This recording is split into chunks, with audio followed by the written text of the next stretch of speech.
अस्सलाम वालेकुम viewers, I hope that you are all fine. Welcome to my YouTube channel the Hope 786। जी viewers, आज के vlog के साथ शेख बिलाल तुफैल एडवोकेट हाजिर है आपके साथ। आज जो करंट सूरत हाल बनी है मरी के हवाले से, मैं उस पर वीलॉग करने जा रहा हूँ फौरी तौर पे।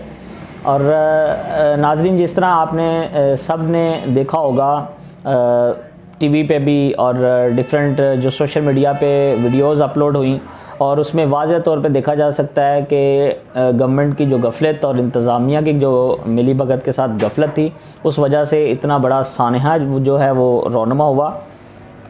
नाज़रीन, सबसे पहले तो हम ये बात करते हैं कि 30 घंटे तक जो वहाँ पे लोग थे वो 4 फीट बर्फ़ के अंदर फंसे रहे और कोई भी उनकी इमदाद को ना पहुँच सका। और जितनी दर्दनाक मौत जो नवीद ASI हैं वहाँ पे इस्लामाबाद के ही कौसार थाने में, तो वहाँ से उन्होंने मदद के लिए अपने कज़न को भी फ़ोन किया। उनका बेटा, बेटी, भतीजा, भतीजी, उनके जो 8 अफराद थे ख़ानदान के, उनकी इसी तरह उसके अंदर डेथ हो गई। दूसरा मर्दान से आए हुए वो 4 दोस्त जिनको इमदाद ना मिल सकी और उनकी मुबैना जो इंतज़ामिया की गफलत थी उससे उनकी मौत वाक़या हो गई।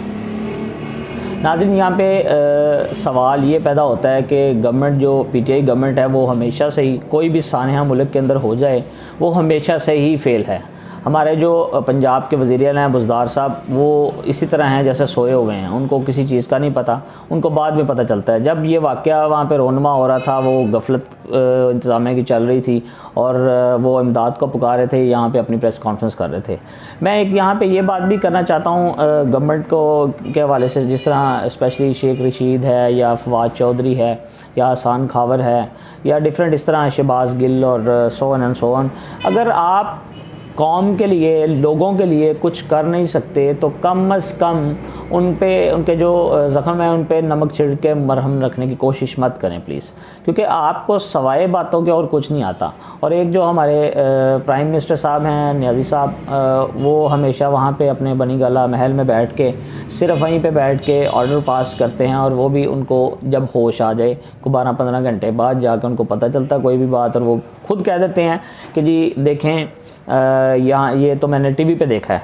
अब एक उनकी जो क्लिप कर रहा से बार बार डिफरेंट टीवी चैनल्स पे चलाया जा रहा है, जब वो कंटेनर पर खड़े होकर ये फरमा रहे थे कि जी कोरिया का वज़ीर आज़म जो है वो इस बात पर इस्तीफ़ा दे देता है कि कश्ती डूब जाती है। अब कश्ती जो है वो वज़ीर आज़म ने नहीं डुबाई, तो वो इस बात पे इस्तीफ़ा दे जाता है। तो काइंडली आप भी जो इस चीज़ का बहादुरी का मुज़ाहरा करें और इस्तीफ़ा दे दें, ठीक है। तो क्योंकि आपने मुल्क का जो कहते हैं ना कि बेड़ा ही गर्क करके रख दिया पिछले 3 साल से, आप इसके साथ जो है वो खेलने की कोशिश करी जा रहे हैं, एक्सपेरिमेंट डिफरेंट करते हैं आप। इतनी आपने जो है वो कैबिनेट मीटिंग्स करके इतनी काबीना बदली, आपसे फिर भी कुछ नहीं हुआ। अब नाजरीन, थोड़ा सा इस वीलॉग को इस तरफ भी मूव करते हैं कि वहाँ पे 30 घंटे तक अमदाद नहीं पहुँची, और क्या 30 घंटे के बाद भी जब अमदाद पहुँची तो क्या सारा रफा दफा हो गया।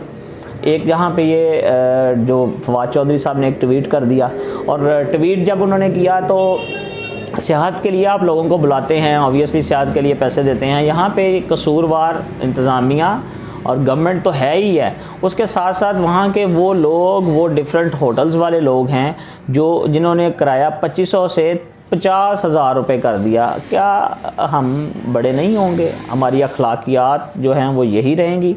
हमारा मसला सिर्फ जो है वो अखलाकियात का है सबसे ज़्यादा, और हमें इस बार हम हमेशा हालात का फ़ायदा उठाते हैं, मौके का फ़ायदा उठाते हैं। हम बहैसियत मुसलमान क्या कर रहे हैं? हमें क्या खुदा का खौफ नहीं है? वहाँ पे किसको पता था कि ये कुदरती आफात इस तरह आएगी और ये इतना बड़ा सानहा जो है वो रोनमा हो जाएगा। तो फिर यहाँ पे ये भी बात मैं कहना चाहता हूँ कि जिस तरह डिफरेंट जो इनके वोटर सपोर्टर हैं PTI के, वो इस बात को इस तरह डिफेंड कर रहे हैं कि लोगों को किसने कहा था कि वहाँ पे जाएं। भाई आपके ही वज़ीर मशीर ये वो ट्वीट कर कर के दूसरों को बता रहे हैं कि काइंडली सियाहत के लिए आएँ, सियाहत का फ़रोग़ हम करें, तो उसको उस तरह जो है वो आप उसको मैनेज भी करना सीखें। अब 1 लाख लोग अचानक जो है वो नए साल की आमद पर हर साल जाते हैं, ये कोई बड़ी बात नहीं है।